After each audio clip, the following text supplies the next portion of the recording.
Good morning friends, so welcome to the prelims booster session. आज का पहला topic है India's role in global shipping emission reforms. Topic आपके environment के लिए इंपॉर्टेंट है। तो रिसेंटली 83rd सेशन जो है आईएमओ का मरीन एनवायरनमेंट प्रोटेक्शन कमेटी द्वारा होल्ड किया गया था हेडक्वार्टर लंदन में। तो एक लैंडमार्क मूव के अंदर आईएमओ ने एक मार्केट बेस्ड मेजर फ्रेमवर्क को अडॉप्ट करने के लिए जो है वो कदम आगे बढ़ाए हैं ताकि जो ग्लोबल शिपिंग एमिशंस है उन्हें रिड्यूस किया जा सके। तो इनिशिएटिव जो है एक सिग्निफिकेंट स्टेप है कि कैसे रेगुलेट किया जाए एमिशंस को फ्रॉम ग्लोबल शिपिंग सेक्टर, जो कि लगभग 2.8% of world wide green house gas emissions को कॉन्स्टिट्यूट करते हैं। तो एमईपीसी का जो 83rd सेशन था उसमें 5 प्रपोजल प्रेजेंट किए गए। पहला था इंटरनेशनल चैम्बर ऑफ शिपिंग द्वारा, जिसमें कहा गया कि एक फिक्स लिवाई पर टन ऑफ CO2 एमिशन जो है वो प्रपोज किया गया। चाइना ने कहा कि एक मार्केट ड्रिवन अप्रोच होनी चाहिए जिसमें कि शिप्स जो हैं वो कंप्लायंस यूनिट्स को ट्रेड कर सके। यूरोपियन यूनियन ने तो कहा कि एक fixed green house gas emission का लिवाई होना चाहिए जो कि आईएमओ एडमिनिस्ट्रेड फंड उसको मैनेज करे। इंडिया ने कहा कि एक ब्रिजिंग मैकेनिज्म होना चाहिए, मतलब पेनलाइज करो अंडर कंप्लायंट शिप्स को लेकिन रिवॉर्ड्स करो जो कि जीरो या फिर नियर जीरो फ्यूल्स कंज्यूम करते हैं और मतलब ग्रीन हाउस एमिशंस जो है वो कम करते हैं। तो सिंगापुर ने इंडिया के मॉडल के ऊपर एक्स्ट्रा बिल्ड करके ये कहा कि एक GHG जो ग्रीन हाउस गैस एमिशन का green house gas fuel standard suggest किया और उसमें फिर इंसेंटिव्स देने को कहा। तो जो सिंगापुर का मॉडल है उसे, जिसको इंडिया से इंस्पायर्ड जो मॉडल था, उसे अप्रूवल मिल गया 63-16 वोट में। अभी भी लेकिन डिसीजन पेंडिंग है कि मार्पोल कन्वेंशन जो है जब उसके अंदर उसको रेटिफाई कर दिया जाएगा तभी ये जो है वो इम्प्लीमेंट होगा। अब इस जो है डिस्कशन के टाइम पर ऑयल एक्सपोर्टिंग कंट्रीज तो सिग्निफिकेंट रिफॉर्म्स को अपोज कर रही थी। स्मॉल आइलैंड नेशंस और लीस्ट डेवलप कंट्रीज कह रही थी कि और ज़्यादा कार्बन लिवाइज को बढ़ाया जाए। चाइना और बाकी की मेजर शिपिंग कंट्रीज जो है वो फेवर कर रही थी कि मिनिमल लिवाइज होने चाहिए ताकि कंपटीशन खत्म ना हो। स्कैंडिनेवियन कंट्रीज कह रही थी कि रिवॉर्ड ज़्यादा बढ़ाओ। ब्राज़ील ने कहा कि मेथनॉल को बना दो as a primary marine fuel. तो इन डिफरेंसेस के बावजूद MBM फ्रेमवर्क जो है अडॉप्ट हुआ, तो एक पावरफुल प्रेसिडेंट सेट कर रहा है ये। तो अगर हम ग्रीन ट्रांजिशन देखें शिपिंग की, तो अब बहुत कम लोगों को लगता होगा कि शिपिंग सेक्टर से कितना ही जो है एमिशन होता होगा, लेकिन शिपिंग इंडस्ट्री एक मेजर कंट्रीब्यूटर है ग्लोबल एमिशंस में। अगर हम इसमें इमीडिएट रिफॉर्म्स नहीं करेंगे तो एमिशन सिर्फ इसी सेक्टर से अगर हम देखें तो वो 50% से 250% तक इंक्रीज हो जाएंगे अगले 20 साल या 25 साल में। तो बाय 2030 इंटरनेशनल मैरीटाइम ऑर्गेनाइजेशन ने टारगेट किया है कि 40% रिडक्शन करनी है कार्बन इंटेंसिटी की 2008 के लेवल्स पर। तो इंडिया में जो न्यू एमिशन लिवाइज हैं वो इंडिया के मैरीटाइम लॉजिस्टिक्स कॉस्ट को बहुत ही कम बढ़ाएंगे, लेकिन लॉन्ग टर्म बेनिफिट्स जो है वो इन शॉर्ट टर्म चैलेंजेस को आउटवे कर देंगे। इंडिया की कोस्टल फ्लीट इससे अनअफेक्टेड रहेगी क्योंकि ये तो सिर्फ इंटरनेशनल शिपिंग पर ही एप्लीकेबल होगा। इंडिया अभी $400 मिलियन के आसपास फ्यूल पर लगाता है इंटरनेशनल फ्लीट पर, जो कि बढ़ने वाला है सिर्फ 108 मिलियन बाय 2030। इंडिया जो है वो ग्लोबल लीडर भी बनना चाहता है ग्रीन हाइड्रोजन एक्सपोर्ट्स में, और आईएमओ का फ्रेमवर्क अलाइन परफेक्टली करता है इंडिया के क्लीन फ्यूल टारगेट से। नेक्स्ट हम टॉपिक देखते हैं न्यू स्ट्रेटेजिक डॉक्ट्रिन। टॉपिक आपके इंटरनेशनल रिलेशंस के लिए इंपॉर्टेंट है। पीएम मोदी ने नेशन को एड्रेस करते हुए ऑपरेशन सिंदूर के बाद पहली बार इंडिया की न्यू मिलिट्री डॉक्ट्रिन जो है वो एड्रेस की है या न्यू एंटी टेरर डॉक्ट्रिन बताई है। और ये डॉक्ट्रिन 3 पिलर्स पर बेस्ड है कि इंडिया जो है वो टेररिज्म को अपने ही टर्म्स पर रिस्पॉन्ड करेगा। हम किसी भी कंट्री की न्यूक्लियर थ्रेट से डरने वाले नहीं हैं, और हम कभी भी टेररिस्ट में, उनके लीडर्स में या फिर उन गवर्नमेंट्स में जो उनको सपोर्ट करती हैं उनको डिस्टिंक्शन नहीं समझेंगे। तो ऑपरेशन सिंदूर के बाद पीएम मोदी ने ये सिग्निफिकेंट शिफ्ट अनाउंस किया है इंडिया की काउंटर टेररिज्म पॉलिसी में। और इंडिया ने कहा इस कोर प्रिंसिपल्स अगर हम देखें इसके न्यू डॉक्ट्रिन के, तो इंडिया टाइमिंग, नेचर, स्केल जो है रिस्पॉन्स का चूज़ करेगा अपने आप टेरर अटैक्स के बाद। इंडिया जो है वो डरेगा नहीं पाकिस्तान के न्यूक्लियर पॉस्चरिंग से, और कोई सेपरेशन नहीं मानेंगे हम टेररिस्ट में, उनके मास्टरमाइंड्स में और जो गवर्नमेंट्स उनको सपोर्ट कर रही है बेसिकली पाकिस्तान में। तो ऑपरेशन सिंदूर ने एक न्यू बेंचमार्क सेट कर दिया है, न्यू स्टैंडर्ड बता दिया है इंडिया की फाइट अगेंस्ट टेररिज्म में। पीएम मोदी ने लिंक किया है कि इंडिया के एक्शन जो है वो ग्लोबल एंटी टेरर कैंपेन से अब कैसे लिंक हो रहे हैं, और इंडिया को पोजीशन किया गया है as a global stakeholder in counter terrorism. PM ने प्रेज किया है इंडिया की टेक्नोलॉजिकल एज को, और उन्होंने हाईलाइट किया कि इंडिया की एबिलिटी जो है वो डीप इनसाइड पाकिस्तान स्ट्राइक करने की बहुत आगे बढ़ चुकी है। पीएम मोदी ने डिफेंड किया है कि उन्होंने जो मिलिट्री एक्शन को हॉल्ट किया है वो सिर्फ तभी किया जब पाकिस्तान ने अपील किया थ्रू डिप्लोमेटिक चैनल्स और कहा कि वो डी एस्केलेट करना चाहते हैं। तो वॉर मॉन्गरिंग की एक्विजिशंस को भी हटाते हुए मोदी जो पीएम मोदी ने कहा है कि ये एरा वॉर का नहीं है, लेकिन ये एरा टेररिज्म का भी नहीं है। ऑपरेशन सिंदूर सिर्फ एक मिलिट्री कैंपेन नहीं है, बल्कि इंडिया की कमिटमेंट है to justice after Pahalgam terror attack. तो हैवी लॉसेस के बाद पाकिस्तान ने डी एस्केलेशन जो है वो मांगा था। तो मोदी ने इम्फेसाइज किया है कि इंडियन आर्म फोर्सेस को एक फ्री हैंड दे दिया एक्ट करने को, और ऑपरेशन सिंदूर जो है वो एक न्यू काउंटर टेररिज्म पॉलिसी बन चुकी है। तो इंडिया ने 21st सेंचुरी वॉरफेयर कैपेबिलिटी भी अपनी शोकेस की है ऑपरेशन सिंदूर के टाइम पर। ओके, नेक्स्ट हम टॉपिक देखते हैं international maritime organisation. Topic international relations, environment दोनों के लिए इंपॉर्टेंट है। तो 83rd जो सेशन है मरीन एनवायरनमेंट प्रोटेक्शन कमेटी का, उसके भी मीटिंग हुई है आईएमओ के अंडर। तो उसमें लैंडमार्क डिसीजन लिया गया है शिपिंग एमिशंस पर। तो इंटरनेशनल मैरीटाइम ऑर्गेनाइजेशन एक स्पेशलाइज्ड एजेंसी है यूनाइटेड नेशंस की, जो रिस्पॉन्सिबल है for safety security of international shipping and prevention of marine and atmospheric pollution by ships. तो ये कंट्रीब्यूट करती है directly to UN sustainable development goal 14, जो कि फोकस करता है कंजर्वेशन और sustainable use of oceans and marine resources. IMO formulate करता है regulations on shipping safety, maritime security और एनवायरमेंटल प्रोटेक्शन। और ये ऑर्गेनाइजेशन डील करती है लीगल मैटर्स से, जैसे कि लाइबिलिटी, कंपनसेशन और फैसिलिटेशन ऑफ मैरीटाइम ट्रैफिक। तो इसमें 174 मेंबर स्टेट्स हैं। हेडक्वार्टर्ड है ये लंदन में। असेंबली जो है इसकी सुप्रीम गवर्निंग बॉडी होती है। काउंसिल जो है वो उसका एग्जीक्यूटिव ऑर्गन होता है। और जो इसकी फंडिंग होती है वो मैंडेटरी कंट्रीब्यूशन से भी आती है, वॉलंटरी डोनेशन से भी आती है और कमर्शियल रेवेन्यू से भी आती है। तो मार्पोल कन्वेंशन क्या है? MARPOL convention primary international treaty है जो प्रिवेंट करती है पोल्यूशन ऑफ मरीन एनवायरनमेंट, जो कि शिप से होता है ड्यू टू ऑपरेशनल और एक्सीडेंटल कॉजेज। इसको 1973 में अडॉप्ट किया गया था अंडर आईएमओ, और सप्लीमेंट किया गया इसे बाय प्रोटोकॉल ऑफ 1978। तो इसमें 6 टेक्निकल एनेक्सेस हैं, जैसे ऑयल पोल्यूशन से रिलेटेड, फिर नॉक्सियस लिक्विड सब्सटेंसेस से रिलेटेड, हार्मफुल सब्सटेंसेस जो पैकेज फॉर्म है उनसे रिलेटेड। फिर इंडिया जो है वो इसका सिग्नेटरी भी है। ओके, नेक्स्ट हम टॉपिक देखते हैं national company law appellate tribunal. Topic आपके गवर्नेंस और आपके इकोनॉमी दोनों के लिए इंपॉर्टेंट है। तो national company law appellate tribunal जो है वो उन्होंने एक इंसॉल्वेंसी पिटिशन को डिसमिस कर दिया है। कहा है कि इंसॉल्वेंसी और बैंक्रप्सी कोड जो है उसको यूज़ नहीं किया जा सकता as a tool for debt recovery, जहाँ पर सिर्फ डिस्प्यूटेड इंटरेस्ट क्लेम्स जो है वो इन्वॉल्व हों। तो एनक्लैड क्या है? Quasi judicial body, section 410 of companies act के अंदर इसको कॉन्स्टिट्यूट किया गया है।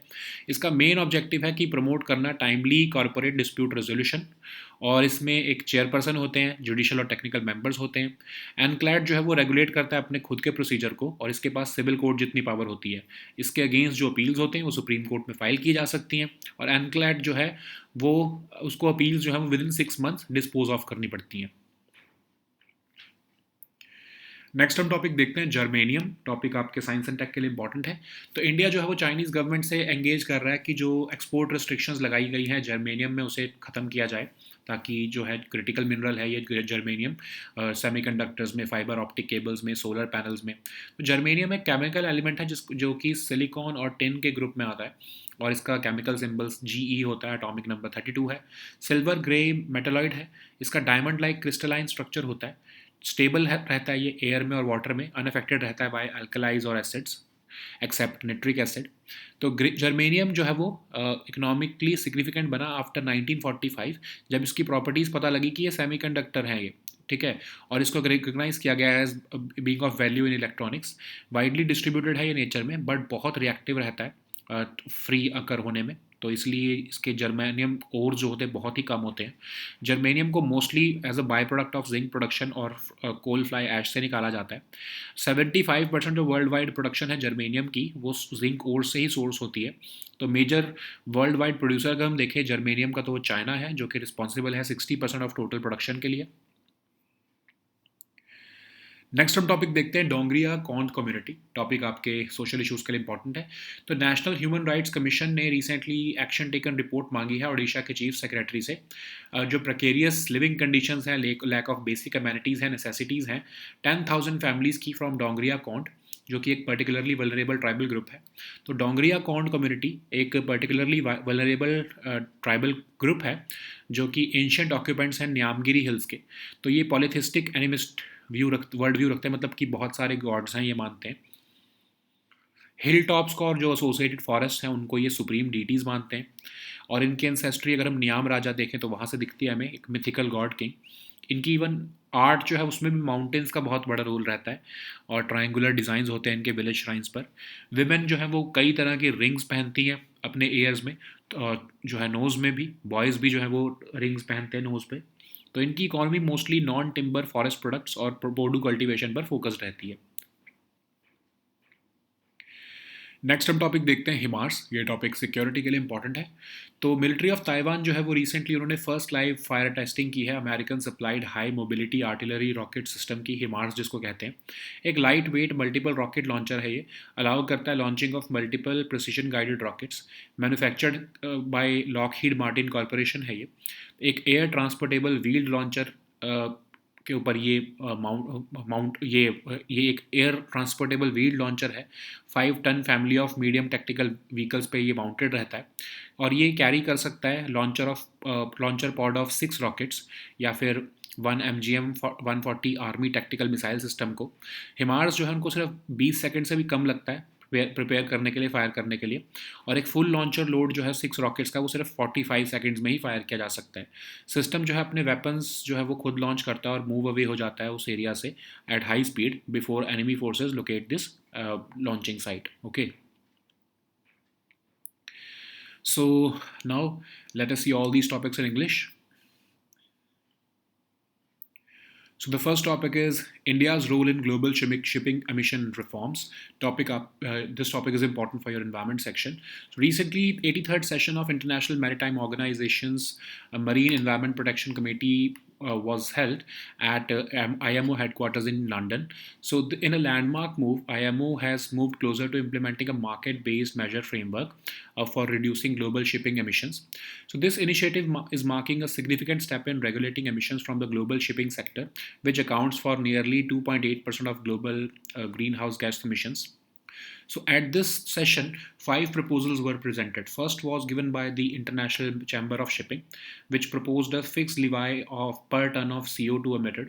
Then, China advocated for a market-driven approach, allowing ships to trade compliance units. Then, European Union suggested a fixed greenhouse gas levy managed by an IMO administered fund. India proposed a bridging mechanism which penalizes under-compliant ships and rewards those using zero or near zero fuels. Singapore built upon India's model, suggesting a greenhouse gas fuel standard. Ultimately, Singapore's hybrid model, which was inspired by India's proposal, was approved with 63-16 vote. However, the decision is still pending final ratification under the Marpol Convention's Annex 6 amendment process. Okay. So, oil exporting countries were opposed to any significant reforms to protect fossil fuel markets. The small island nations and least developed countries, they were demanding steep carbon levies to fund their green development. Similarly, China and other major shipping nations were favoring minimal levies to remain competitive. Scandinavian countries were advocating for rewards for their early investments in decarbonization. Brazil was pushing for methanol as a primary marine fuel.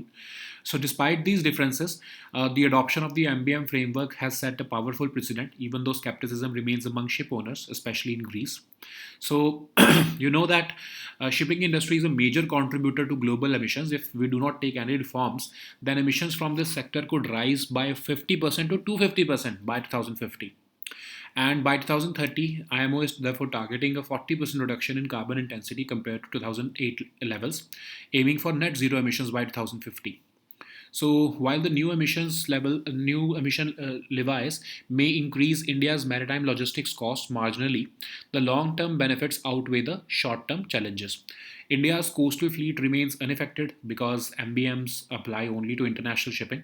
India spends about 400 million annually on fuel for its international fleet, which is projected to rise by just $108 million by 2030. India is poised to become a global leader in green hydrogen projects, in green hydrogen exports also. So, therefore, IMO's framework aligns perfectly with India's clean fuel targets. So the next topic is new strategic doctrine. This topic is important for your security and international relations. PM Modi addressed the nation for the first time after Operation Sindoor, and he has built a new anti-terror doctrine which is based on 3 pillars. First is that India will be responding to terrorism on its own terms, and then we have the second one which says that nuclear threats will not deter India from acting. The last one says that there will be no distinction between terrorists, their leaders, and the states which support them, according to India, of course. So, Operation Sindoor has outlined this counter-terrorism policy of India now. So India will be choosing the timing, nature, and scale of its response to terror attacks. India will be not be deterred by Pakistan's nuclear posturing. There will be no separation between terrorists, the masterminds, and the governments which support them. Operation Sindoor is positioned as a benchmark and it is setting a new standard in India's fight against terrorism. PM Modi also linked India's actions to the global anti terror campaign and he positioned India as a global stakeholder in counterterrorism.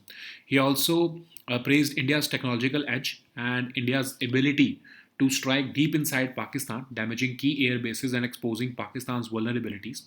PM Modi also defended the decision to halt military action after achieving the key objectives and citing the Pakistan's appeal through diplomatic channels and its pledge to de-escalate. To counter accusations of warmongering, Modi invoked his now famous phrase that this is not an era of war, but he also said that this is not also not the era of terrorism. So Operation Sindoor is more than a military campaign. He described it as India's commitment to justice after the Pahalgam terror attack. So, following heavy losses, Pakistan sought de escalation and India agreed to suspend action after destroying major terror infrastructure. Modi emphasized that Indian armed forces were given a free hand to act, and Operation Sindoor now stands as a new counter terrorism policy.